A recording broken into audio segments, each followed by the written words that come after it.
All right, looks like we got a minute.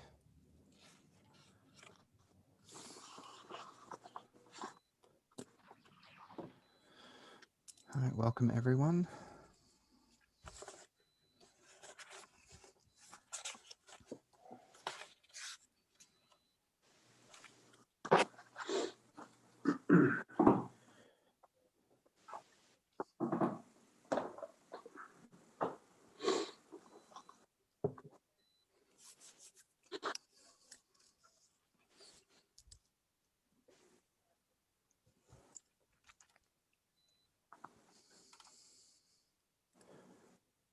Oh, you know why you can't change? It's because we're in a webinar, not in a regular Zoom meeting.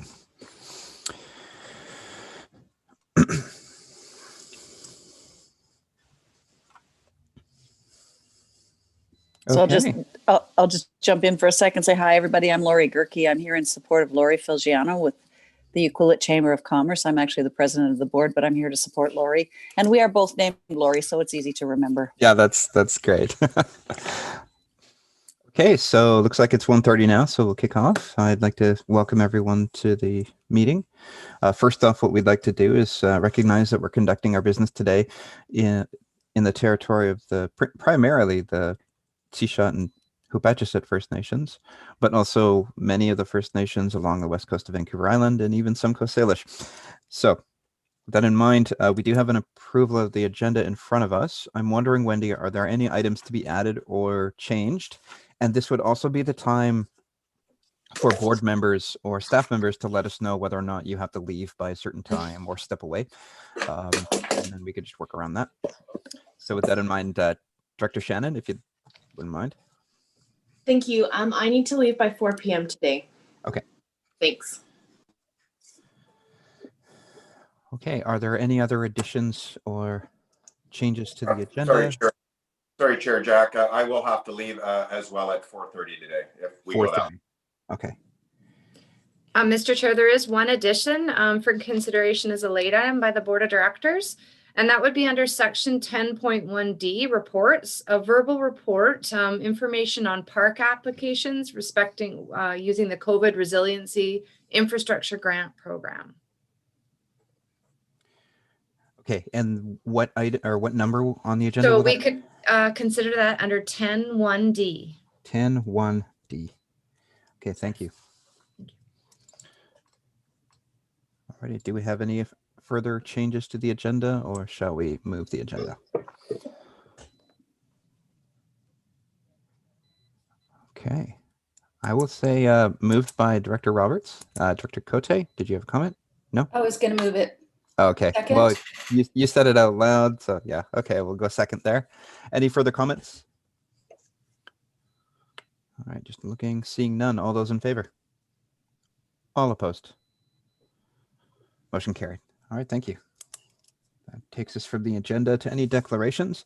Does anyone have any gifts or conflicts of interest or perceived conflicts of interest to declare?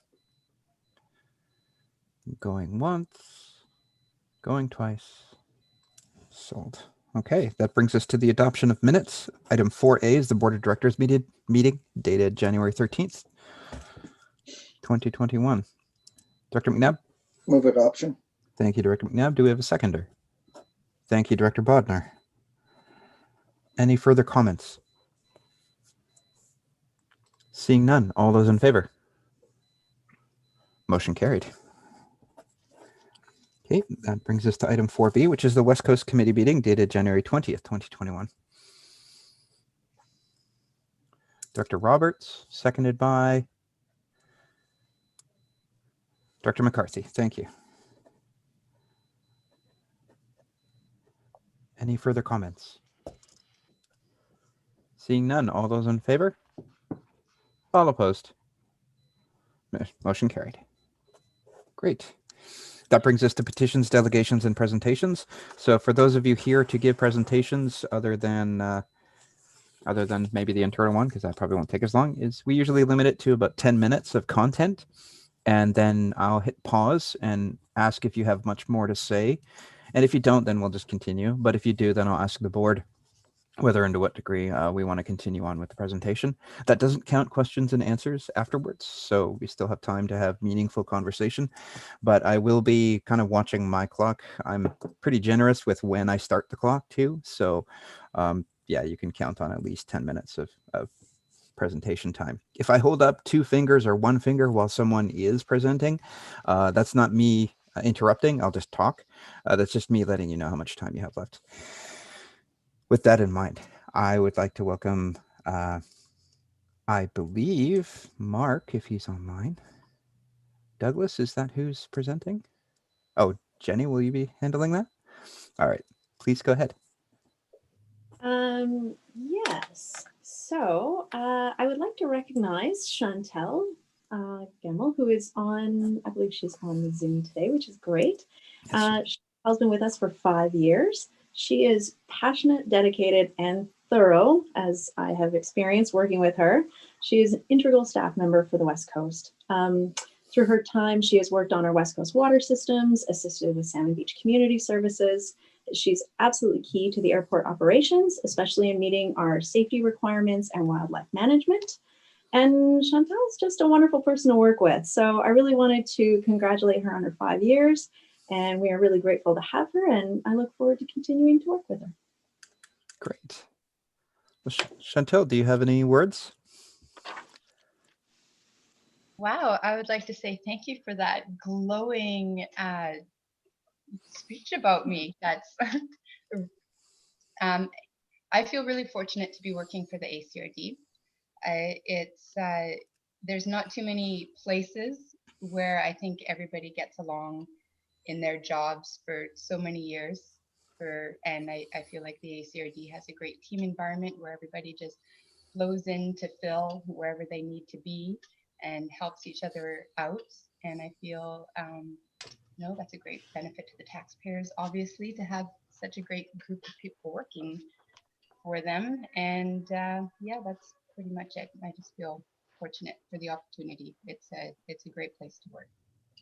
Well, that's great to hear. Thank you for your service. Anyone on the board have anything to say? All right. Well, seeing none, on behalf of the board, I'd like to thank you for the service to the communities, not just the West Coast. I know that you work there, but the work being done well anywhere will actually have a positive impact on the entirety.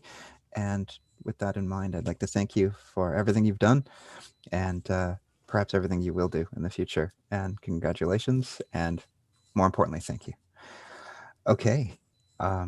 With that in mind, I think we will move on to Inspector Eric Rochette, OSC for the Port Alberni detachment with the, I guess it's the Q3 report. So please take it away when you're ready. Thank you. Good afternoon. So I'm just going to go over the numbers for Q4. So October, November, December. And then I'm going to have a look at some of the numbers related to 2020 as well, and doing some comparison between 2020 and 2019. So the Port Alberni RCMP, so officers received and responded to just shy of 3,100 calls for service during this quarter. 438 calls were in the regional district, which is approximately 14% of our calls for service. I'll go a little bit more in depth, but the number of domestic violence reports are up by 200% for the quarter compared to 2019. We're gonna have to keep in mind too, the numbers are quite low, but there's been quite an increase. Property crime is down 24% compared to the same quarter last year. Looking a little more in details here, for the total calls for service for Q4 was 438 calls, which is 36% less than the same quarter last year, where we attended 680 calls for service. Now, if you're breaking down into crime type, violent crime numbers have gone up by 33%, so from 15 to 20. Property crimes, like I mentioned, have gone down by 24%, 38 to 29. Then we have other criminal code, basically the same, 9 to 12. Drug offenses, we have 2. For total criminal code, which is basically similar to the same quarter last year, from 62 to 63. If you break it down a bit further, we look at violent crime. Since we have a bit of an increase there, we broke it down in different categories. You look at assaults, we've seen a reduction there compared to the previous quarter from 9 to 4. Assault with a weapon or assault causing bodily harm, I've gone from 0 to 4. Harassment, which means criminal harassment and or phone harassment, like phone call harassment, that type of thing. We've gone from 2 to 4. I have to mention now those 4 are all, none of them were criminal harassment. Whereas more, phone calls and unwanted phone calls. Robbery stays at 0. Sex offenses 2 to 1, which includes sexual assault, sexual interference. Uttering threats and domestic violence, that's where we see that big increase. A lot of time they're interlinked. Sometimes in a domestic situation, there may be not violence as far as like assault, but there's violence of, possibility of threats, possibility of violence. So I think that explains a lot of the increase in numbers. It went from 2 to 7, and that's where we've seen a significant increase. And that's been kind of a pattern all year. And I'll go a little bit more in depth here in a few minutes. Property crime, like I mentioned earlier, we've seen a decrease of 24%. So all the numbers are extremely good. Break and enters for this quarter, we've had none reported to police compared to 7 same quarter last year.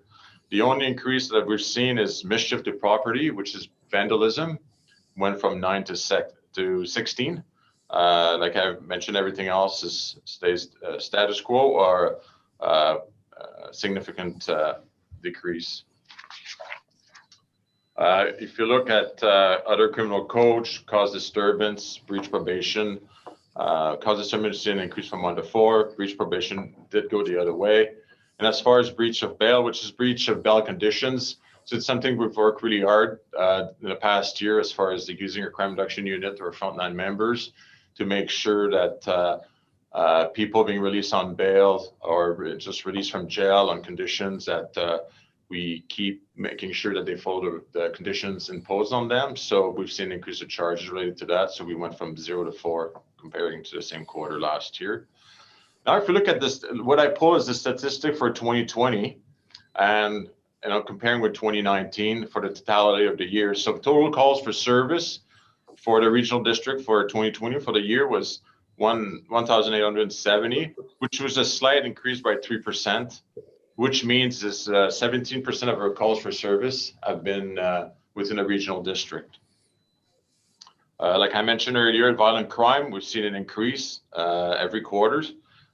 So the number is 81 for 2020, for this last year, which is an increase of 29% compared to previous year. And I think what's worth mentioning is out of that increase of 21, from 63 to 81 calls for service related to violent crime, 33% of those calls were domestic assault. And if you look at 2019, 16% of the violent crime related to domestic assault. So we basically doubled the number when it comes to domestic violence. Property crime, which is the same trend we've seen within the city of Port Alberni. It's been a drastic reduction. We've seen from 184 to 130, so it's a reduction by 29%, which is quite a positive story for us. Other criminal code, which I mentioned earlier, the breach of bail conditions is a big one. So we're seeing an increase from 38 to 59. Drug offenses, basically status quo, as well as total criminal code offenses is basically the same, went from 290 to 287. And we've seen a slight decrease for criminal traffic, which is impaired driving or driving while prohibited under the criminal code. So as you've seen, like the main, obviously it's a positive result as far as when we look at property crimes. Violent crimes been a slight increase. Unfortunately, that increase is directly related to domestic violence. I've mentioned it at other meetings that I think we can understate the impact of COVID when it comes to domestic violence. The fact that isolation from family members, some support, as well as stressors related to financial issues, loss of employment. I think it's been a big factor. Probably not the only factor, but I think it's been an important factor. And you look at discussing with ACOS, they've seen quite a significant requests for assistance. And we've seen it as well as for calls for service for the RCMP. So I don't know if there's any questions or concerns, anyone wants to discuss or ask. Thank you. I have Director Bodner and then Director Cote. Thank you. There was two things that I wanted to ask about in your report. We were talking about family violence going up 200%. That is quite significant. So can you tell me the approaches that have been done in the past, are they still working? And what more has to be done to be able to deal with this? Yeah, first of all, you have to keep in mind though the number went from 2 to 7 when we look at the population policed by within the regional district policed by us. It's about 7,500 people, so the number is still fairly low. But yeah, so it's a significant increase. Well, what we've been doing is, well, obviously we have a full-time domestic violence investigator here. She's been working really hard with victim services, police victim services, as well as community victim services, working with ACAUSE as well. Trying to find solution. There's a big education aspect of it. The flip side of this as well is, the work that's been done in the past, trying to really encourage victims to come forward. So there's a positive aspect to that people do not hesitate, I think, to contact the police or any other agencies to help. That may have an impact as well on the increase in numbers. And that's the part we can control. Obviously, there's the issue of COVID and isolation. And the other aspect to that is what I've noticed is quite an increase of mental health calls for service as well, which is all associated and interlinked.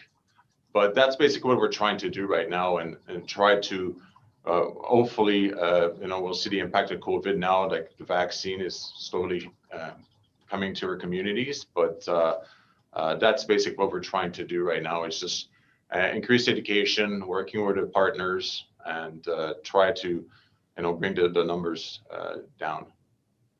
Okay, thank you. The other thing I wanted to ask you about was in the traffic and road safety. I'd like to know how much emphasis is put on watching the ATVs driving over out on the highways. There's a significant number that go out, especially at the end of Cherry Creek, and a lot of damage is being done out there, which I will deal with at another time. But I'm just thinking as far as the police monitoring what is happening at the very end of Cherry Creek Road. This is basically what I would suggest. If the people like this is it's actually happening, you're witnessing this, you need to contact us right away so we can attend and address that in a timely fashion. We haven't, quite frankly, done a lot of work related to that, just trying to manage other priorities. But it's important that if we made aware and it's becoming an issue, an ongoing issue, then we can kind of focus on a bit of a project. And because we do have ATVs here, and we do have officers that are trained to, go out on ATVs. And so that's something we can work on and work on some kind of strategy with local property owners and kind of get a time frame as well when we can maximize our time and effort to get a maximum result. So who would be the person to get in contact with then? So, well, if it's actually occurring, you just call the non-emergency number. But if it's someone that wants to contact and discuss the issue, they can call myself, or they can call and request to speak with Sergeant Pete Dion, who's currently the acting operations supervisor for the detachment. And then we can just go from there. Thank you. That will help. But it is quite a hard thing to address because you can't see a license on them. They're wearing helmets or dark glasses, and they don't stop and they go right through you. So it's a big concern. But thank you for that. That gives me a start. All right. No, you're welcome. And then you're right. Like that's the issue as well. Like we tried our best in a case like that to stop them, education and all that. But you're absolutely right. Like at the same time, if they keep going, like we're not going to get into a pursuit and that kind of situation. But yeah, please encourage. Like if you anyone get in touch with you about that issue, to contact the detachment, and we'll go from there. Thank you very much. You're welcome. Thank you, Director Bodner. Next up, we have Director Cote. Oh, thank you. Through the chair, Inspector Rochette, thank you very much for this report. Some good news there. I have a question though. So where does or where would illegal occupation on private land fit into your report? Well, it depends, right? Like what, it could be under like mischief to property. Usually that's one of the, that's always reported to us. It could be trespassing, which is under the provincial statute. It's not on this report, unfortunately. I only have under the provincial statute, having intoxicating the public. But ultimately, if someone goes on property, it's always scored as a mischief to property because there's all usually damage associated to that, and then they contact us. Or if they enter buildings, abandoned buildings, then it's reported to us at a break and enter, and that's the way it would be entered on the crime report. Oh, thank you. Right now, I'm dealing with a land occupation on Weyerhaeuser property out at Great Central Lake. And it's quite concerning, especially since the incident that happened in Coombs that was not that long ago, where there was death and fire, and this is a situation, it seems like very similar.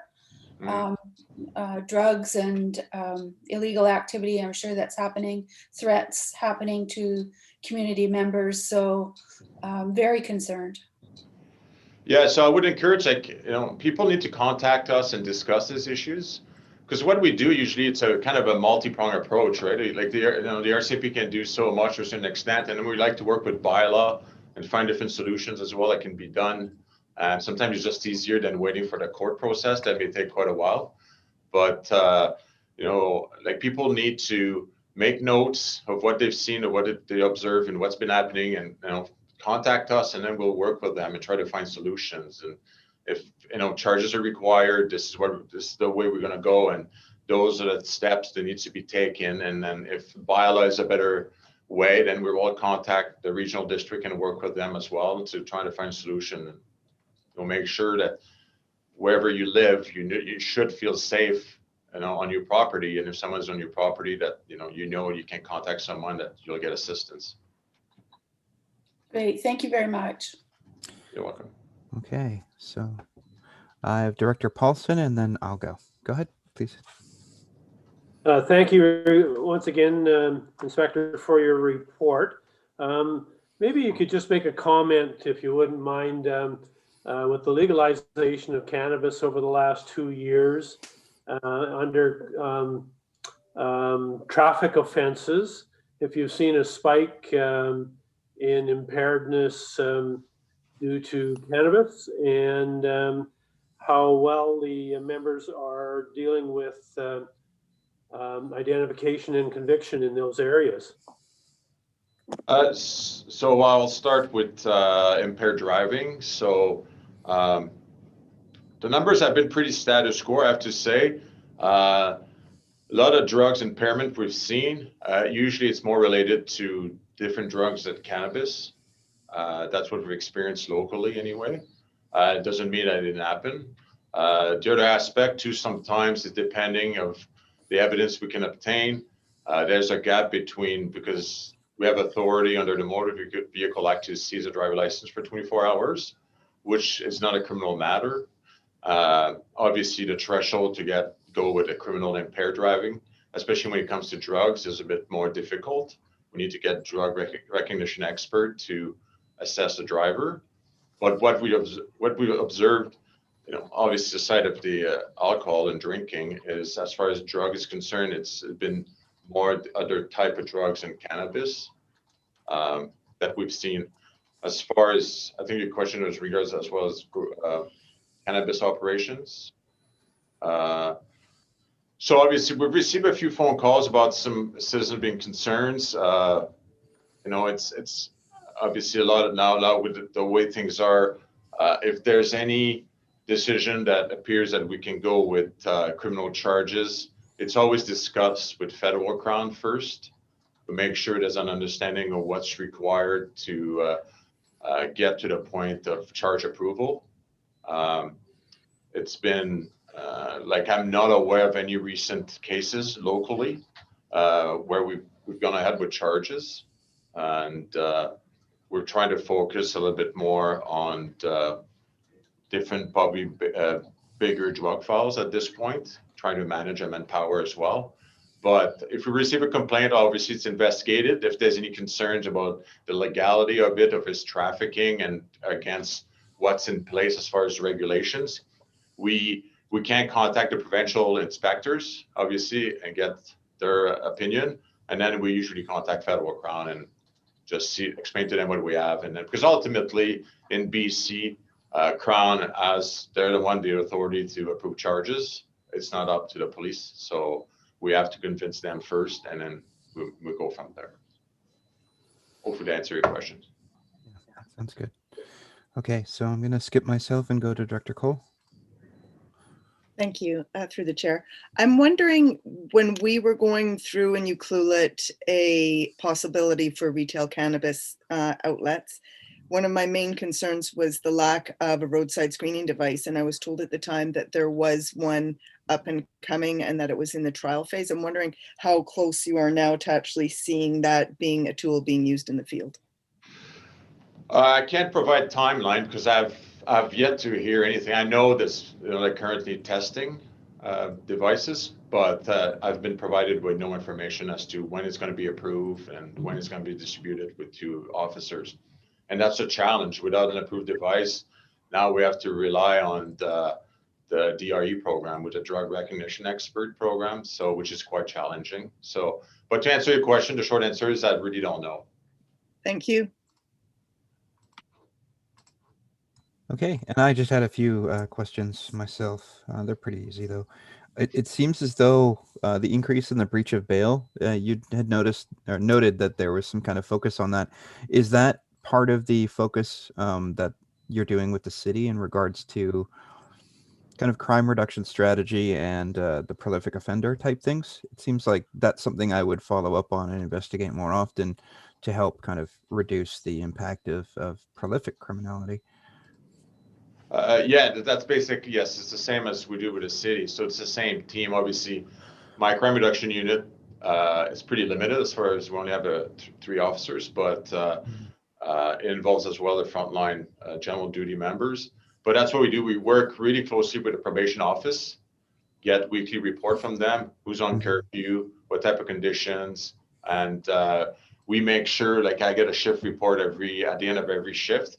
And I'd like to see, especially on night shift, like our top 5, whoever has been identified during the week that we need to maybe keep a close eye on, that officer had the chance to go to the residence, knock on the door, confirm the person is home. So we've really put a bit focus on that.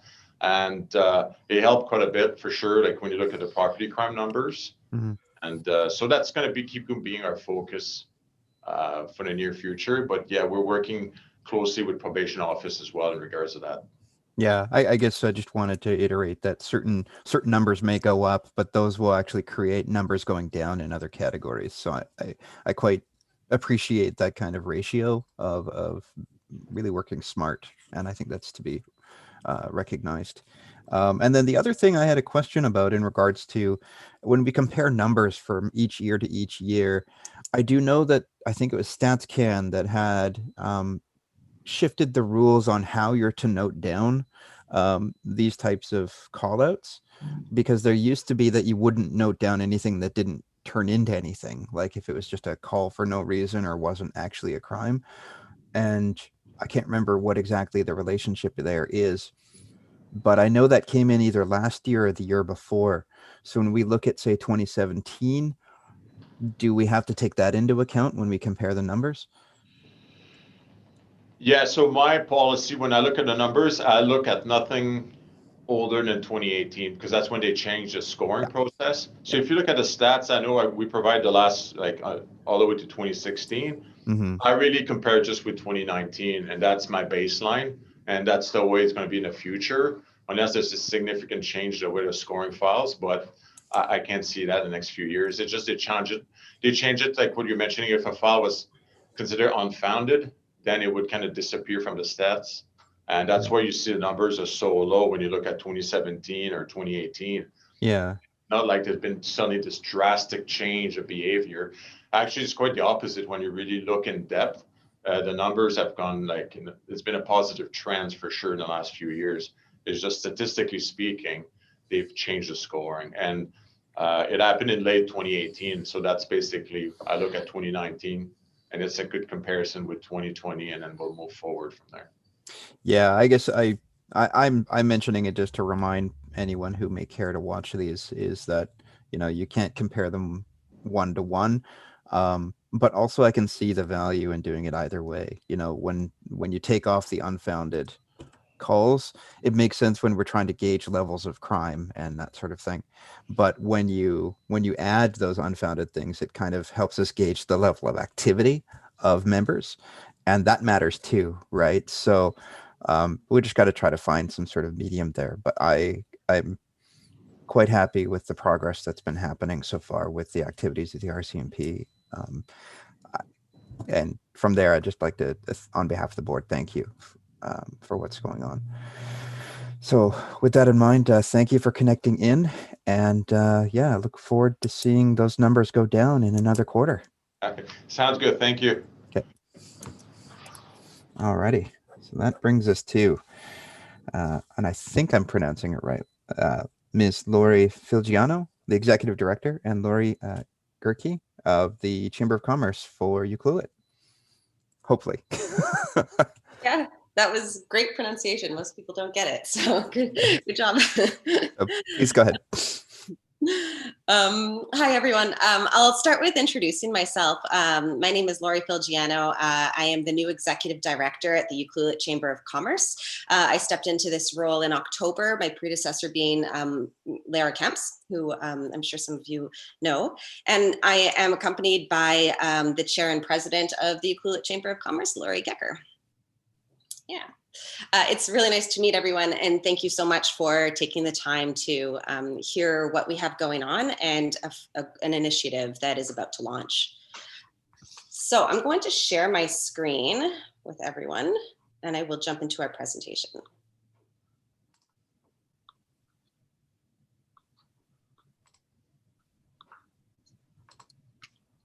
Okay.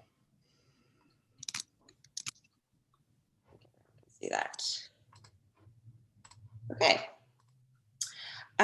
So maybe I can make this full screen. That'll be better.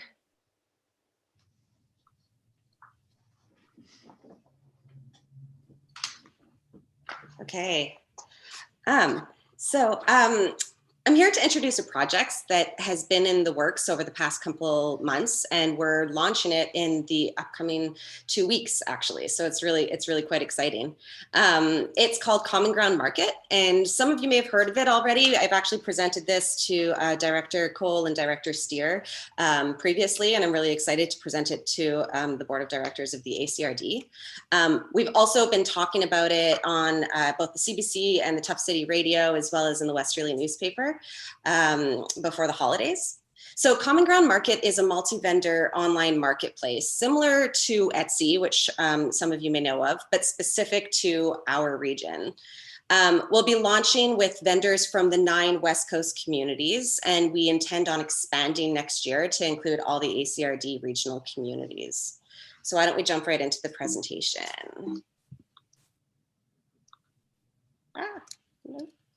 It's jumping forward. Okay.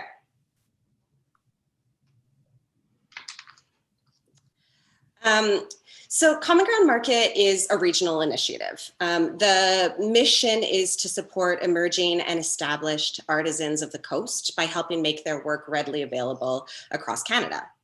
We originally were born as a new normal solution to the closure of in-person craft markets due to COVID-19, but have realized that there's actually quite a large demand for the accessibility of the crafts and locally made goods here on the coast. We'll take a look at an infographic on the next page of the various organizations that could benefit from Common Ground Market. These include, but are not at all limited to, First Nation communities, youth makers, Ucluelet and Tofino weekend market vendors, PRAS members, makers who sell their goods on social media, and basically anyone living in the 9 West Coast communities who would like to utilize this service and sell their crafts online. Okay, so why don't we take a look at the infographic and it'll expand on each of these categories. So First Nation artisans, we're working with the employment and training program sector of the Chalmette Tribal Council to support local First Nation artisans to gain access to the site. We'll be offering one-on-one workshops to help set artists up for success in selling their products to a wider market. I have sent letters to all 7 communities offering significantly reduced membership rates in order to make this market accessible to as many First Nation artisans who would like to be involved. Tofino and Ucluelet weekend markets. So the Ucluelet market has 25 vendors during the summer months. The holiday market sells out every year at 38 vendors. Tofino has 50 vendors in a normal year, and the holiday market can sell up to 55 vendors. These venues are in-person venues, so we anticipate our virtual market is going to attract an even larger audience. Young makers, so under 19, many youth in our communities utilize the holiday market as a way to sell their craft. So with permission and supervision from their parents or guardians, young makers of the coast can test out a small business model and keep working on their crafts year-round.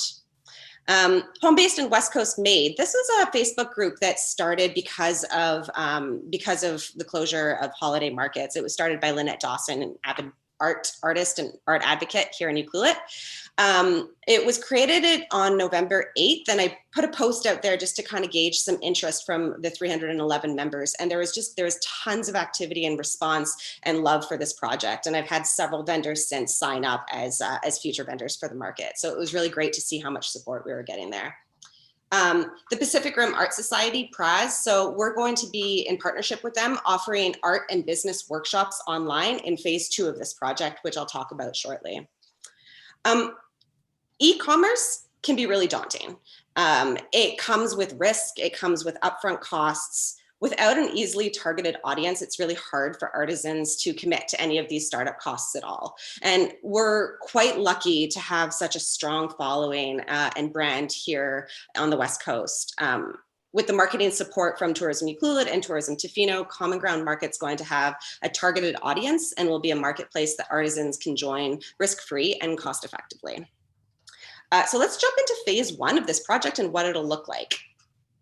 So Common Ground Market will be doing a soft launch in the next 2 weeks. And then we're going to open to a larger vendor base once the process has been ironed out. So we're hoping for all vendors to be welcome come March.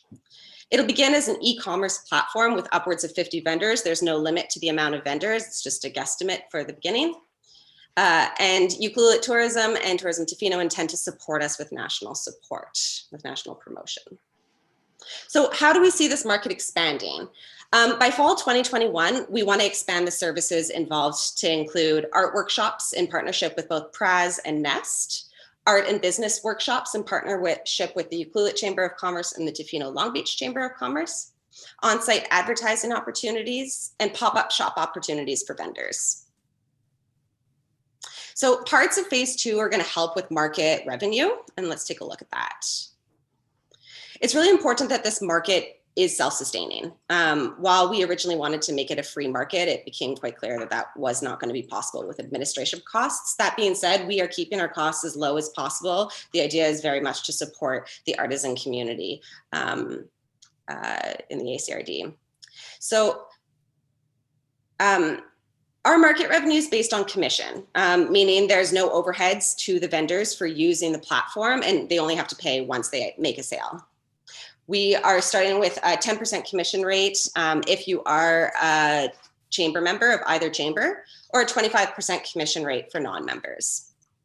Artisan membership rates are quite low for becoming a chamber member. They're $75, and that comes with many other benefits of being a chamber member. In phase 2, we're also going to be implementing on-site advertising opportunities, such as feature vendor locations on the site. We'll also be charging for workshops and pop-up shop opportunities through bricks and mortar support with PRAS. The next 2 pages are our budget. So this PDF will be sent to you, and feel free to take a look. If you have any questions at all, please reach out. I'm happy to answer any of them, but I won't take the time to walk you through everything because it's quite a bit here. So we are coming to the ACRD. I wanted to present this to you so you are aware of what this is. I do intend on expanding this to become a full regional initiative next year. So I wanted to introduce everyone to the concept. We are applying for a grant and aid through the ACRD, have requested funds separately through Tofino and Ucluelet districts. But I was also hoping that the ACRD Board of Directors would consider writing us a letter of support for future granting purposes when we do reach out to more granting opportunities. So all in all, I wanted to talk a bit about what influenced the launch of Common Ground Market. I think that we can all agree the coast seems to inspire people to create. So many of us depend on the craftsperson within us in some capacity or another. It can be someone's livelihood. It can often be a side hustle. It can be a mental health support. For me, it's very much been a common ground for friendships and a hobby that gets me through our super rainy winters. For whatever reason, a lot of us out here make things, and we'd really love to support that group of artists. So Common Ground Market came to be, and I hope that it provides artisans of the region the support it deserves. Thank you so, so much for taking the time to hear my presentation. And please, I'm here to answer any questions. Stop sharing my screen. Yeah, in the upper middle. That was a great, that was really good. I have Dr. Paulson, and do I have other comments? Please go ahead. Just a quick question with regards to the marketing, but also the end result delivery. Will Common Ground Market oversee the delivery of goods to make sure that the sales are consummated in a proper way, or who's in charge, or is the individual vendor in charge of delivery, or just how do we ensure that you have customer satisfaction at the bottom end? Great question. We have a vendor contract that all vendors have to sign in order to sign up for the market. And in that, it is the vendor's responsibility to ship, but we will do our best to facilitate that wherever in remote communities and so on, we will have the opportunity to facilitate there. That being said, there's going to be a 3-strike rule. And if vendors don't comply to the rules laid out on the contract, then they'd be asked to leave after 3 strikes. Great. I think that being said, there's sorry to interrupt. Go ahead. No, go ahead. That being said, there's a really interesting initiative that the Nanaimo or Parksville Chamber is starting, and some of you may have already heard about this, but they're looking at making a fulfillment center that will open maybe in 2022 or 2023, and that'll be an incredible opportunity for any kind of e-commerce here on the coast, or on the island, I should say. For like on-island shipping? Yeah. That would be good, because a lot of our stuff goes to Richmond before it comes back. So, okay, that sounds great. I'm glad to see that there are kind of homegrown solutions for local artists rather than having to work on their own websites through Shopify or whatever. But I think having that kind of centralized one-stop shop is going to be great. It's too bad we couldn't get this going 3 months ago to get the Christmas shoppers going, but still, you know, this is the really good step. So that's appreciated. I think I missed Director Beckett. Did you have your hand up? Please go ahead. Yes, I did. Thank you, Mr. Chair. Lori, I am thrilled. I'm not an artist. I couldn't make anything that you'd want to hang on your wall or put on your coffee table, but I'm so excited for Banfield and all of the artists, including Anakla. I should mention that, John. All the folks out in that little community and how they're going to benefit through this project. Thank you so much for your initiative on that. Thank you. Yeah, and we're really, really excited to expand it out to all of the communities. We really want to make sure that we iron out the process here, make sure that we can work with people hands-on, and as soon as we are able to expand, I'm really excited to get out to Banfield for sure. Okay, sounds great. Are there any other comments? On behalf of the board, I'd like to thank you for your presentation. You are asking for a letter of support from the board, correct? Yes. Okay. Director Roberts and then Director Cole. I think I know it's coming up, but yeah. Go ahead, Director Roberts, when you're unmuted. Yes, thanks for that. I'd like to make that recommendation that we support this terrific initiative as it improves and goes. So thank you. Okay, so moved by Director Roberts. I assume seconded by Director Cole? Yes, Yeah. please. Okay. With that in mind, any further comments? Seeing none, all those in favor? All opposed? Motion carried. All right, there we go. Thank you so much, everyone. I'm wondering if you could follow up with your preferred wording for the support letter. If it needs to have certain things in it, then that would be beneficial for us. Will do. Okay. Thank you. Okay, that leaves us moving into item 6. There's no correspondence for action. We do have correspondence for information, however. Would anyone like to speak anything on there? Director McNabb? Yeah, with regards to the new incubator project, I mean, really what needs to happen is just what we just heard in the previous presentation. To take businesses that were operated for profit and make them into nonprofit businesses, I mean, all it does is compete against the businesses that remain that are invested in privately and that require profit at the end of the day. And I mean, virtually anybody you talk to can tell you that government can't run business as efficiently as entrepreneurs can. And really what these businesses need is an opportunity to market their product in a more fulsome way. And you know, if they could do that, that's what's slowing them at the moment, is they don't have enough customers coming through the door.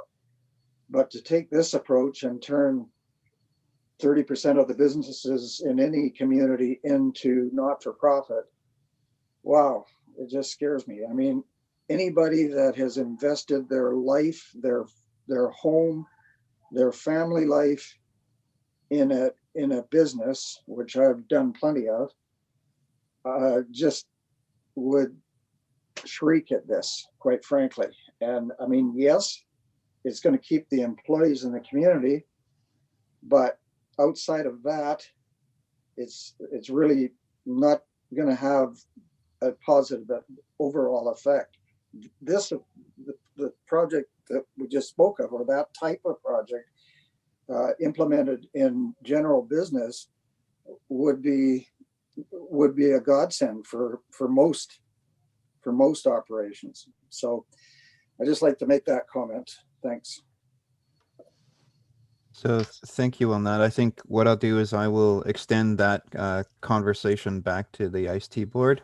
I think you do make some points. There are members of the board as well who have been bringing that up. Andy Adams is one of them. So that's a conversation we can continue as time goes by. I do like the idea of kind of providing infrastructure online to help vendors and small businesses kind of get to market, because that's kind of what we do in the brick and mortar world. Why can't we do that online as well? So I think that's a very good example that you've brought up. I do see Director Paulson. Is there anyone else? And Director Cote. Yeah, this is an interesting concept from ICE-T, and just a little bit of historical. Potluck Ceramics, I believe, was one of the first social enterprises in Canada, and I know that federal, provincial governments were quite confused by the concept to begin with. Potluck Ceramics has subsequently changed to BBJ's. They're a more broad-based offering. We also have a new social enterprise in Port Alberni, Coombs Country Candy. When I read this, it appeared to me that, and maybe the wording needs to be refined or changed with regards to the initiative, but we all know right now in North America in particular, there is a problem with succession in small business. And you know, the local shoe store downtown, they've been trying to sell their business and nobody's interested. They're really struggling. It's time for them to retire. And somewhere along the line, there has to be an initiative here that ensures succession of those particular small businesses and ensures employment. But I'm not sure how you categorize that. I understand Director McNabb's concerns about social enterprise competing against mom and pop next door, but there's a real serious problem, and maybe we could have somebody talk to us about succession planning for small business. And I know that Lori Kamir, it's one of her pet projects, and maybe she could shed some light on succession planning for small business and the problems that they're running into. And it's severe. We're going to lose probably 50 to 60% of our mom and pop street fronts here in the next 10 years. Okay, thank you for that. Next up, I have Director Cote. Thank you. I'd just like to bring attention to 7C on page 35, a letter from the Sprout Lake Community Association regarding the increase in user fees at the Alberni landfill. I know that we will be discussing this later, but I just wanted to make light that my community is still talking about this and there's still concerns. Thanks. Great, thank you for that. Okay, so I think that brings us to the, we need to move to receive for information. Thank you, Director Shannon, seconded by Dr. McNabb. All those in favor? All opposed? Motion carried. Okay, now that brings us to item 8. 8A is the request for decision regarding the 2021 standing and select committee appointments and appointments to outside organizations. Dr. McNabb. I move that the Alberni Claycourt Regional District Board of Directors approve the 2021 ACRD Standing Select Committee's appointments and appointments to outside boards, agencies, and commissions as presented. Thank you. Do we have a seconder? Thank you, Director Roberts. Does anyone have any comments? Dr. Cote, please go ahead, and then Dr. Shannon. Thank you. I see that Beaver Creek Water Advisory Committee has 4 vacancies. That seems like a lot. Have you been running with just 4 committee members? Thank you. Well, yes. Let me respond to that. Go ahead. Yeah. So yes, we've been running between 4 and 5. I mean, it's been a consistent issue to get interested parties to participate. But it still does give us an effective sounding board for policy and pricing. So we're trying to expand that and make a full board out of it. Okay. Dr. Shannon. Thank you. I just wanted to speak about the Agriculture Development Committee. I was looking back at previous appointments back to 2017, and traditionally there's only been one director appointed to that committee. And I think I'm on there because I wanted to be part of that committee last year. So we just ended up with 2. And while I would still like to sit on this committee, I don't think there's a need for 2 directors from the board to be sitting on it. Dr. Cote. That's fine. I'll step back. I am also on the Agricultural Advisory Committee. Yeah. So if you're still okay with staying there, then that would be good. But then we just have Dr. Shannon on the Ag Dev Committee. Sure. Yeah. Okay. If that's okay, then we can make that change. If that's amenable to you, Dr. Shannon.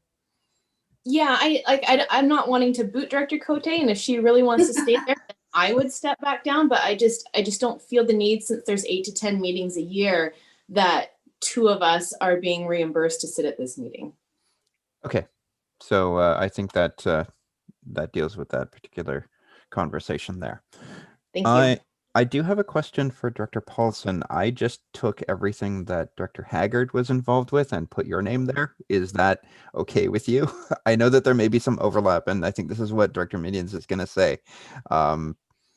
So we can find solutions there. I'm looking specifically at like the emergency planning policy because you're already there.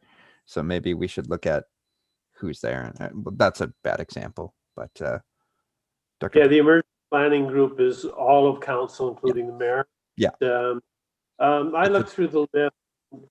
There's some stuff that's kind of out of my wheelhouse, but certainly from a personal point of view, I really don't mind the challenge of expanding my horizons. You can teach old dog new tricks. And I looked through the list and there's nothing there that I'm uncomfortable with. And, you know, unless there's somebody else that would prefer to sit on a certain committee, I'm happy with the list, and I'm more than willing to participate. I see E911. I gather I'm an alternate behind Director McNabb. The Vancouver Island Film Commission really has me intrigued, in as much as I do have a nephew that is an active actor, and we might be able to have some very interesting conversations as well. But anyway, I didn't see anything there that I said, holy crap, I'm going to lay on the floor and kick my heels and cry and whine. I'm excited, actually. And I like I want to thank the board and staff for accepting me and having the confidence that I can do some of these things. Okay, thank you. That sounds great. Dr. Minions. Thank you. One committee that I didn't see on the list, unless I've missed it, is the Floating Dry Dock Committee that we had previously appointed Director Haggard to. You're right. We may have missed that, or is that an outside and it's just on a different sheet? Let's see here. I didn't see it in the list of sheets. It's possible that I missed it. And Wendy might want to comment. Yeah, it's not there. I'm gonna have to do some research back onto why that one's no longer on the list. And I can report to the next meeting on that. Sure. I was just going to request that in that case, we not have Director Paulson just take over for Director Haggard. And the reason being is that we have 2 members of council also on that committee, and I am now also on that committee. And even though Director Paulson would be a representative of the regional district, I think it would give the perception of a quorum of council on that committee. So if we could, if we do appoint someone, if we could put a regional director on, that would be great. Yeah, I wouldn't be worried about a quorum of council, but if that's enough to carry the day on the committee, then that would be bad. Yeah. Perception of there being a quorum of council, regardless of if we're coming from there or not. I think it could potentially cause issues.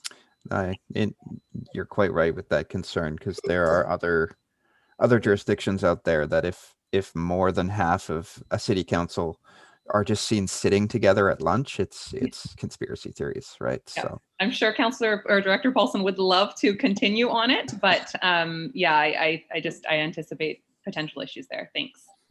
Okay, so with that in mind, we'll get a report back next week, and then we can make an appointment then, if we need to. Stepping down from that, I have some regrets there, because I was one of the founding members on that committee. But I have full faith in the other 2 councillors plus the mayor to continue on the tradition. And I think there's great news and great stuff coming from that committee in the very near future. Okay. That sounds great. Now, did anyone else have any comments? Director Cote? I see that you're unmuted. Does that matter? No? Okay. Could we get a motion to adopt the appointments then, or receive them? Let me check. Mr. Chair, we already have a motion. Oh, we did. Yeah, it's Director McNabb and seconded by Director Roberts. Correct. Thank you. And so do we need to include the amendments to it then? Yes, we could the motion could be to accept as amended. Sure. Yeah. Okay. I move that. Thank you. If there's no other comments, then all those in favor? All opposed? Motion carried. All right. Thank you for that. And that brings us to the West Coast Committee Terms of Reference for 2021. Is that you again, Wendy, for terms? Corporate office? Yes. Yeah. Yes, it is. So just quickly, so the West Coast Committee met on January 20th and reviewed their terms of reference for 2021. Each ACRD committee at their first meeting in the year reviews their terms of reference. And if there's any amendments, it needs to come to the board for endorsement. So something that staff has recommended for all ACR committees this year is to add a section where consideration of the board's strategic priority and strategic plan is considered in all these committees in their deliberations and recommendations and decisions. So that amendment has been brought forward for endorsement by the board of directors. Thank you. The only thing I would note for the other directors is that the report starts on page 48, not 54 for the West Coast Committee terms. Okay, Director Steer and then Director Roberts. Before we pass, I did want to make just a quick comment that I didn't bring up, sorry, at the West Coast Committee, and it just regards in terms of the amendment to the terms of reference. And while I do support the direction, of course, in essence, it's also giving the importance for the West Coast Committee to participate in the strategic planning process. I just wanted to, there's an example that has come up quite recently about the absence of a bylaw service to address the unauthorized camping in our area. And this was something that could not have been foreseen, I don't think, or anticipated. And I just wanted to ensure that that while I support the direction of having it as a strategic plan, that it would no way impede bringing forward a recommendation that may not be supported by the strategic plan. It was just a comment that I did not make forward at the West Coast Committee. Thank you. Okay, and I believe the next item or the next person to talk is where is? There we go. Thank you, Director Roberts. Please go ahead. Oh, you are still muted. Sorry. Yes, I'd like to make that recommendation that the Alberni-Clayoquot Regional District Board of Directors approve the amended terms of reference for the West Coast Committee for 2021 as presented. Thank you. Seconded by Director Cole. Yeah. Okay, any further comments? Okay, seeing none, all those in favor? Motion carried. All right, that brings us to item C. That is the West Coast Waste Management Asset Management Plan version 1. I'm assuming this is Jenny. It might be. Nope. No? Terry. Oh, because it's asset management. That's why. Okay. It's Terry. Please go ahead. I drew short straw today. So the asset management plan for the West Coast Waste Management Service was presented to the West Coast Committee when they last met, and is another plan that is kind of a snapshot in time and gives us what we need to do to figure out moving forward how we're going to properly manage these assets. And I will tell you that that's been a very active discussion as we've been doing some budgeting around here. So we're hoping the board will support the adoption of this version 1, and we'll keep you guys up to date as to what we learn as we move through those processes of getting these plans to be kind of more of a culture change and action oriented initiative. Okay. Any comments? Sorry, I missed everyone's hands. Director Steer and then Director Roberts. Thank you, Chair. And first of all, I just really wanted to thank Ms. Bryant for the comprehensive waste management asset and management plan, and recognize the significant time to compile, analyze, and present in a way that was quite accessible to the committee. And I further wanted to recognize the value in the asset management plan in making informed, proactive decisions on infrastructure, specifically at the West Coast landfill for this one. And subsequent to that, I do look forward to reviewing the updated design, operations, and closure plan, which I believe will include the recent economic analysis for the West Coast landfill, which I think will have updates to recommend on the annual closure contributions for the landfill. So thank you once again for a very comprehensive report. Okay, thank you for that. Next up, I have Dr. Roberts, please. Again, just to shadow Director Steer's comments. It was terrifically well done. I really appreciated the detail that went into this. Thank you, Tricia, and also thank you, Jenny, for that support. It's going to make a huge difference to the West Coast landfill, and much appreciated. Thank you for the hard work, all. Thank you. Great, thank you for that. Were there any further comments?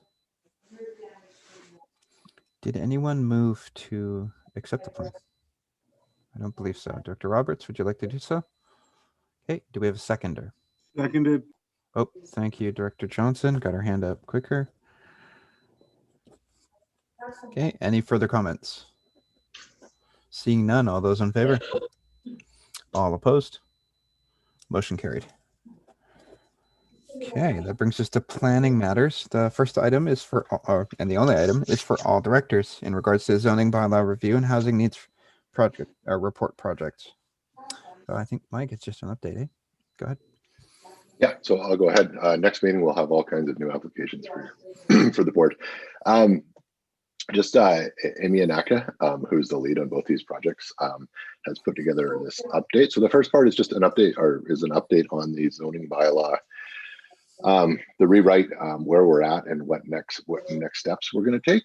And then the second component of the update is the housing needs reports that we're doing for each of the 6 electoral areas. We have UBCM grant funding, just over $80,000 to do those. And then in addition to that, the regional district amended their application to apply for the 4 Treaty First Nations to do that. So on the next meeting, there will be the report, but I'm happy to announce that funding has been approved. So that is $15,000 for each of those. So an additional $60,000 in grant funding for the treaty to do those for housing needs reports. So as you know, staff, we're super excited about doing this. And I just wanted to note, and I'm sorry, electoral area directors, you're going to hear this for the second time, that while I think it's super exciting and incredibly important work, it had to be a priority to make that grant amendment. There's a significant amount of time of Amy's time went into that, and it's balancing these 2 projects. Has been a challenge, and I think she's done a great job there. So just for everybody's information, Bamfield is underway. We're working with a contract with VIU on that one. The city and the regional district are working jointly on coordinating some of the work on the housing needs report and work in the Alberni Valley. And then the Long Beach project, we will be working with the district of Tofino and Ucluelet, who are currently they've applied for funding as well. So pending Tofino and Ucluelet getting the funding, we would do a joint report. And now each electoral area will require its own report. It'll be like a chapter in the work that we're doing. And then we will be working with the First Nation staff to coordinate proceeding with the housing needs reports for those 4 areas. And there's certainly the opportunity to participate for specifically the Ucluelet and Toquat on the West Coast one, and there'll be some discussions with their staff on how that proceeds. And really just wanted to provide the update. The timelines around the zoning bylaw have been a little bit tweaked, but I think for really good reasons. We're super excited to be doing all of this other work as well. I think it's really good. So happy to answer any questions.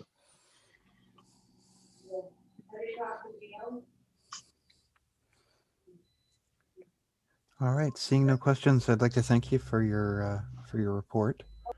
I'm glad to see that there's progress on working with each of the First Nations on this. So could we get a motion to receive the report, please? Thank you, Director Cote, seconded by Director Roberts. Director Cote, you had comment, and then Director Bodner, maybe? Please go ahead. Yes, thank you. I did attend a housing needs study for the city, and Amy was at that as well. And very interesting about all of the different types of housing that's going to be required for the future. So I'm really interested in hearing the finale of this study, what it's going to produce for us. Thanks. Okay. And then Director Bodnar, did you have a comment, or were you just having your hand up for? Yeah, okay. Okay, so we'll just go straight to that. All those in favor? All opposed? Motion carried. All right, thank you very much for that, Mike. That brings us to reports. So I think we have the meeting schedule, and I think the meeting schedule is just important for me to mention every time because we're getting into a point where we're going to have more than just the basic meetings. Dr. Shannon? Thank you. On the meeting schedule on February 24th, I just want to confirm because I think it's just a typo, but there's 2 board budget meetings at 1:30. The first one is still 10 a.m. correct? Or is this like we're adding things to our board meeting? It's just looking for clarification. Oh, like we have the regular day, but then maybe something before. We have Sorry, had that was meetings on before. sort of the 24th. So we Yeah. did in the morning, only if necessary, we booked out 10 a.m. if we needed to have further budget meetings. So that one's not a for sure. It's just Yeah. if required. So Okay, thank you. So it just reads 1:30 p.m. on page 81. Oh, okay. So that's probably just a typo then. The 1:30 meeting on the 24th will be where Terry Fong will present the financial plan, the public consultation session. Oh yeah, okay. And then I just have a request of, I guess, Janice, if she could also send all of the meeting requests, the calendar invites to my Hwayet email addresses too, just so that I have it on both my calendars, because I don't want to miss any of these budget meetings for a committee or something like that. On Great. Hwayet I'll side. let Janice and Julia know that. They take care of organizing those. So we'll ensure to include that. Thank you, Director Roberts, for being patient. No problem. Just again, through the chair to Wendy, I see the same time on March the 10th. Is that still a question mark as to whether or not we need budget deliberations for that time period? So March 10th is looking like we do need the morning of the 10th at 10 a.m. for that one. It will be a committee of the whole. So yes, that one we're going ahead with at this time. Thanks for that. You're welcome. Great. Okay, are there any other comments in regards to before we get to Heather? Dr. Cote, please go ahead. Thank you. Just to clarify, there's 3 airport advisory meetings in February. That seems like a lot.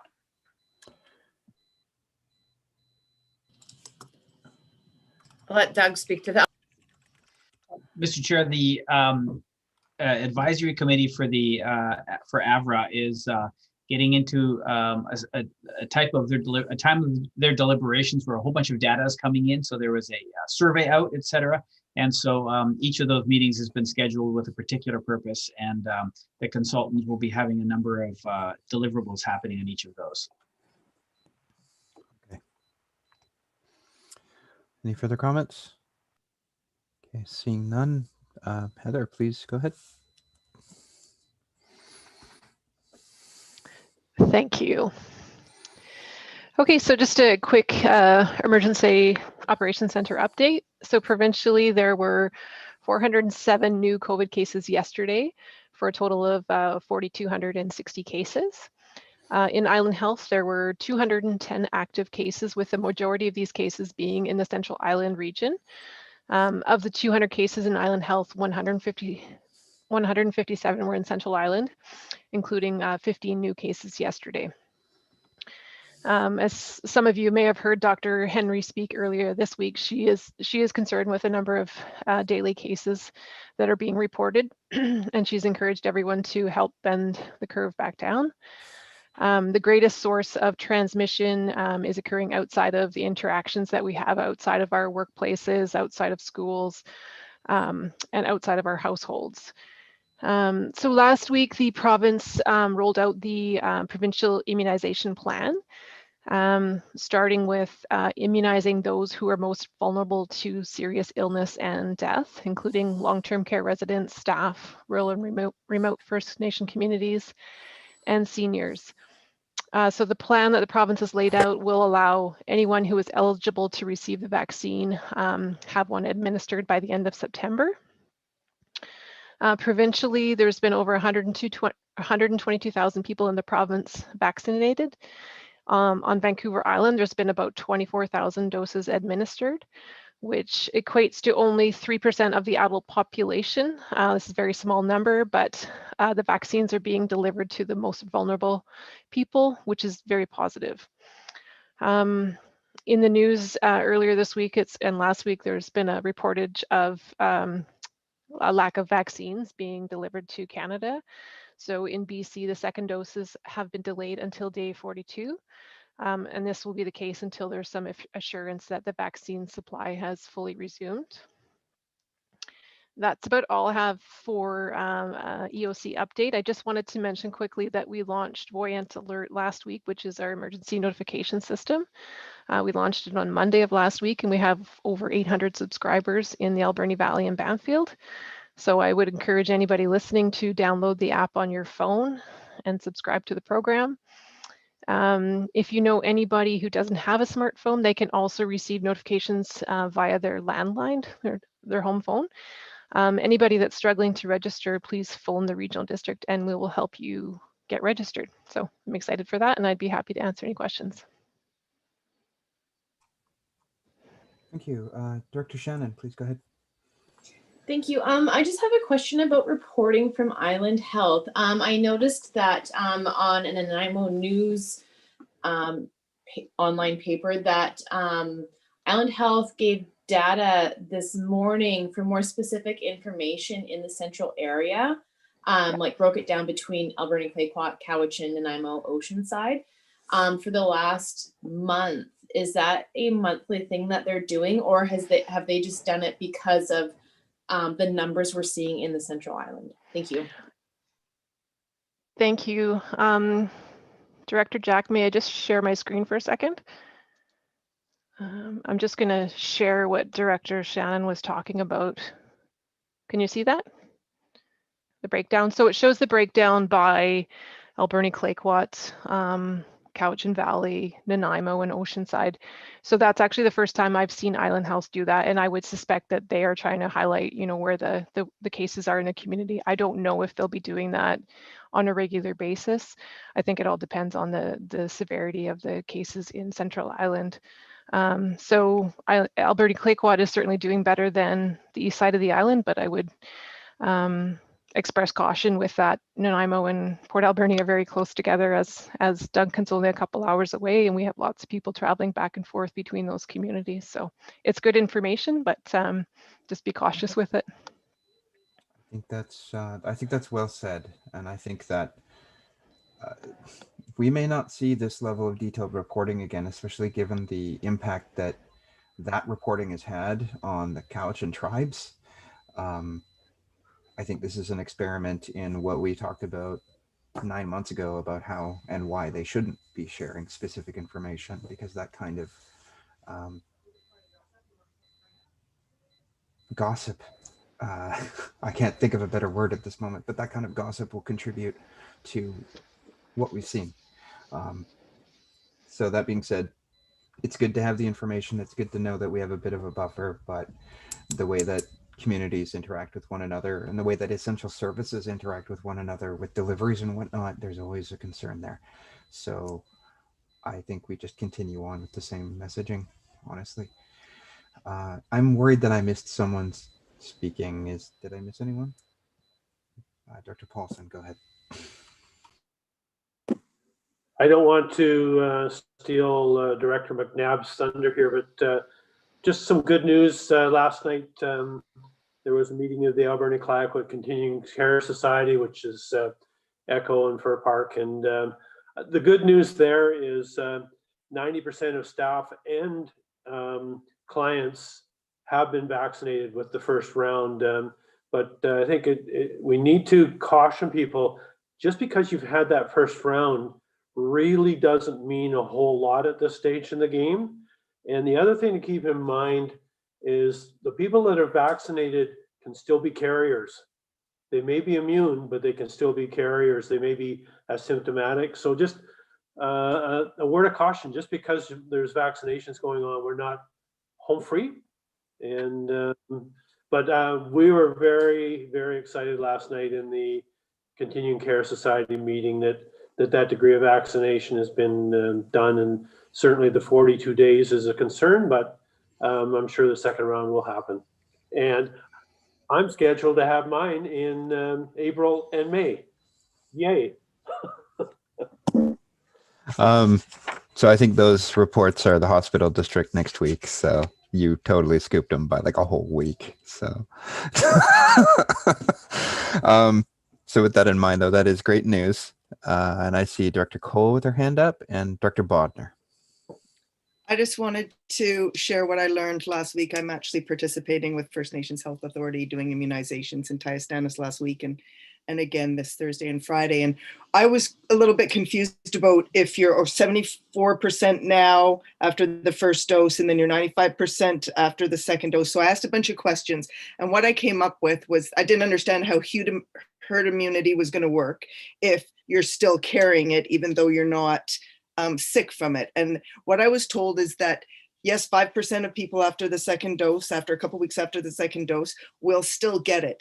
It's those people who can actually give it, because the virus, the other 95% of the people, the virus, when it's in them, can't replicate. And it's the replication of the virus that makes you contagious. So it will just end up dying in you or whatever, that you can't actually pass it along unless you become full blown, which makes you one of the 5%. Yeah, it can't start manufacturing contagion until it wins the fight, so to speak. And if your immune system's already tooled up, then it just dies fighting. Yeah. Yeah. Okay, Director Bodner. Uh-oh. Oh, there we go. Sorry about that. Please go ahead. That's okay. The phone was ringing. I think it's something that I haven't heard a lot of is once people are getting these vaccines, doesn't mean to say that you can just go around without a mask. Then I think that really needs to be more addressed in the general public, because I haven't seen it anywhere. So, and especially when you're doing seniors first, they may say, oh, start thinking, oh, okay, I've been vaccinated, I'm okay now. So it would be nice to see that addressed more. I think that's really important in regards to any communications we do here or the province. Anytime we have a chance to maybe have a communication of that, then all of us together as the board can retweet or reshare anything that Heather posts up under the emergency Facebook group and the Twitter. We can at least do that kind of thing. So maybe we have a specific conversation or specific communication about if you are vaccinated, if you've received a vaccination, then you are safer, but that doesn't mean that you can't transmit. And that doesn't mean that things like the social distancing and masks are off the table. They're going to be probably until 3 weeks after the last cohort get vaccinated. So we're looking at probably October, November before things get good. Hopefully October, because then Thanksgiving, but I think we'll be home by Christmas. Should I even say that? So hopefully that works out. Okay, were there any other comments for the topic or for questions for Heather? Seeing none. I would just note that the information report by Charlie in regards to the different grant opportunities, that seems like it's signaling to me that there may be some decisions that we need to put for or make at our next meeting to take advantage of some grants. But I'm glad that we're keeping on top of those grants. Oh, hey, we have a visitor. Hi. Okay. Sorry about that. Hey, kiddo, I'm still working. If you could. Oh, thank you. Thank you. She's giving me Grogu.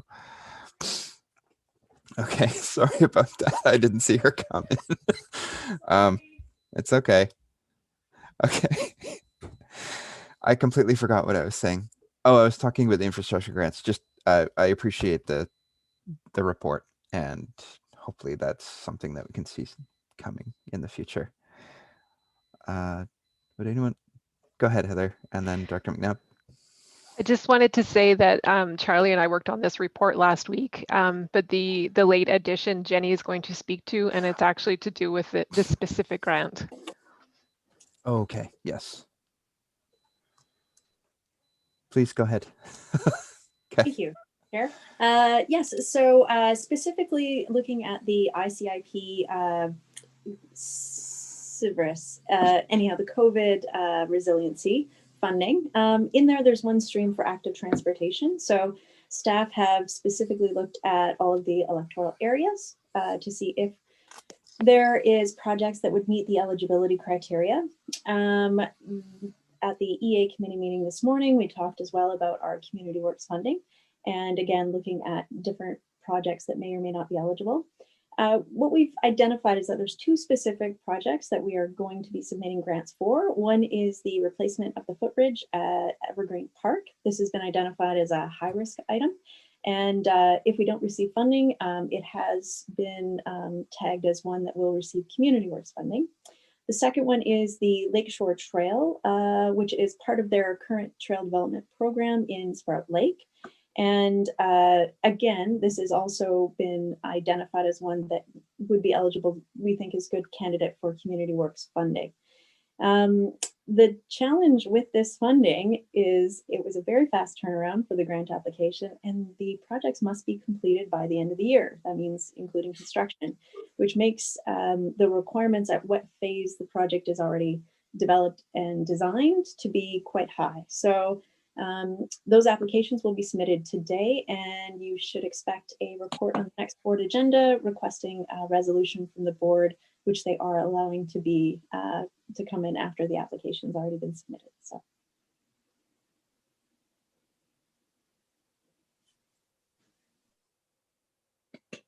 Here I am talking muted. Please, Director Steer. Thank you, Jenny. I just had a quick question. We've just gone through the application project here at the district. Was there not an extension for completion time for rural communities until 2022, or am I mistaken on that? Not to my knowledge. When we were looking at the eligibility criteria, maybe there's a few different streams, so maybe it's a different one, and I can look into that. But it was very explicit that the construction had to be completed by the end of the year. Okay, thank you.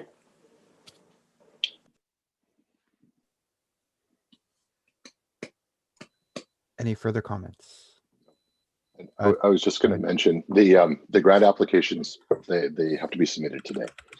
So so that was part of the tight turnaround, and they had to be shovel ready. So with the two that Jenny's mentioned, as well as the renovations to the office that the board dealt with in the last meeting, are all either have been submitted or being submitted today. So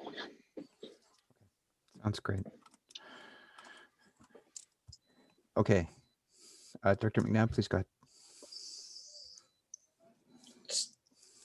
I'd just like to move receipt of the reports. Thanks. Do we have a seconder? Thank you, Director Paulson. Any further comments? Seeing none, all those in favor? All opposed? Motion carried. Okay, that brings us to committee reports. I see the EA Directors Committee Chair has a verbal report. Please go ahead. Thank you. I forgot about this. We had a meeting this morning, and to be included in the 2021 budget are 4 projects that two we discussed that may be covered by the grant that we just discussed. Also, we talked about the 200-year flood plain maps in electoral areas, and made a motion to ask for a peer review. We're looking for information coming back from staff on estimated cost and who might be available. And I think that's about all we can talk about. Was there more? We did have an in-camera today, so I had mixed my notes up here, so I'll just stop at that. Okay. I think it's best to be careful just in case, and we can always have a more fulsome report after. Thank you for that, though. Would you like to move to receive your report? I'll move to receive my report. Great. Second. Thank you, Director McNabb. All those in favor? All opposed? Motion carried. Okay, thank you for that. Okay, that brings us to 10.3, which are member reports. 911 Corporation, Director McNabb. So tomorrow is, or Friday is our 911 meeting, and two things that are be coming up on that is the apportionment discussion, which has been ongoing for about a year, and the budget for 2021, both which are steep hills to climb. So I'll be bringing that information back to the board at our next meeting. Thank you. Thank you for that. Vancouver Island Regional Library, Director Cote. Thank you. So we have a meeting on Friday. At this time, no report. Alberni Valley Chamber of Commerce, Director Minions. No report, thanks. Meeting tomorrow. Okay. How many people have meetings tomorrow or the next day? Okay. Air Quality Council, Director Bodner. Thank you. Yes, in our January meeting, we have, for as far as wood stoves are concerned, there were 7 exchanges completed and 2 more are in the process. The BC Lung Association is having their annual conference on March the 3rd. We have a couple of low-cost centers that measure participants of PM 2.5. One is going to be put up at the Cherry Creek Hall. And we are asking for the Ministry of Environment for 2 more to put in to Port Alberni.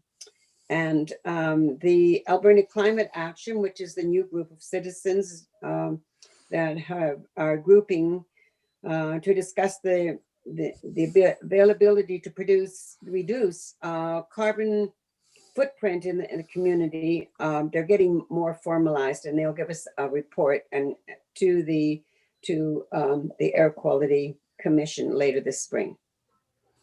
So that's it. Great. Thank you for that. We have the West Coast Aquatic Board, Director Roberts. Yeah, nothing to report. I haven't heard anything. I don't know if any of the other members, the First Nations members, have anything. I know that we're dealing with issues around the feds right now, trying to get them to recognize more of what's going on. I'm sure you're aware of that as well, John. Mm-hmm. So until I get a full report on it, I have nothing to report at this time. Thank you. Okay. Alrighty. No one kind of turning the video on. We can move on. AVICC, Director Cote. Oh, thank you. We have our resolutions deadline coming up very shortly, and have made a decision on the convention date as to be Friday, May the 28th. We have another meeting on Saturday to discuss further how we're going to run the convention. Lots of discussion around how the resolutions will work, and not totally confirmed, but the resolutions will go back out to councils and regional districts before the convention, so you'll have time to look at them. And because it's not going to be a voting, there won't, the possibility of discussion on the resolutions is very slim because of the cost, and it's just very difficult to do. But a lot of the resolutions will be grouped and sent to UBCM unless they are area specific, where UBCM will just send it back to us. So after this weekend, I'll have more information, and that's all I have to report. Thanks. Thank you for that. That brings us, I would mention, and this is more UBCM than AVICC, but the Local Government Leadership Academy is holding their things pretty soon. And I think the end of this week is the kind of deadline for registering if you'd like to go. That brings us to the Beaver Creek Water Advisory Committee, Director McNabb. No meetings, still pumping away. Great. We'll stick with you for WEWAG, West Island Woodlands Advisory Group. Yes, we have a meeting on February 11th. Okay. All right, Agricultural Dev Committee, Director Shannon. Thank you. Although we didn't have an actual Ag Development Committee in January, we did have a meeting that was organized with MLA Josie Osborne. So Josie was well aware of a lot of the stuff coming from her position in the board of what the ACRD has been dealing with. But what was brought up was although it's great that the Class D license has been awarded to the ACRD, producers are seeing issues with insurance costs once they've got that license per unit or animal, beef, pig, whatnot. And with the restrictions on the Class D license for the amount of animals that you can sell within the region, it really was a substantial amount that they were seeing as a producer for a cost to get the product out. And then things like changing goalposts when things change, whether with the ALC or the Ministry of Ag. And in general, the overload of regulations and restrictions on agriculture. And one of them in specific was last year at this time, almost a year ago, actually, that the province had said they were going to put an intentions paper out regarding flexibility of housing in the ALR. And there's still been no word on that. So Josie's office was going to look in on that and report back to Heather of where that paper is.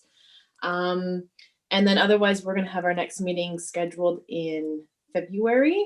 And I see that one having on the agenda, the Grow Local program is going to be coming up really quick. What they did last year with that Garden Starter Pack program. Okay. All right, thank you. Thank you. Are there any other reports? Supplemental? Nope, seeing none. Could we have a motion to receive the reports, please? Thank you, Director McNabb, seconded by Director Shannon. Any further comments? Seeing none. All those in favor? All opposed? Motion carried. All right, thank you. I don't see that we have any unfinished or late business. I didn't see any attendees in the meeting, although are there any emails to responses? Maybe someone from YouTube other than me? Mr. Chair, we have no participants today and we received no input from the public respecting the meeting today. Okay, thank you very much for that. That brings us to going in camera. So before we cut the live stream, I will read out the reasons why we're going in camera, and I think that would fulfill the transparency item.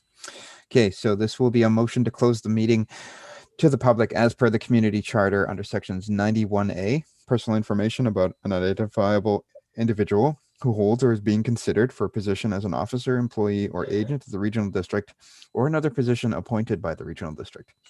2, under 91J, information that is prohibited or information that if it were presented in a document would be prohibited from disclosure under section 21 of FOIPA and item 21(1)(a), 1 and 2 of FOIPA. The head of a public body must refuse to disclose to an applicant information that would reveal trade secrets of a third party or commercial, financial, labor relations, scientific, or technical information of or about a third party. And those are the 3 items that we're closing the meeting for. Could we get a mover? Thank you, Director Cote, seconded by Director Cole. All those in favor? All opposed? Motion carried.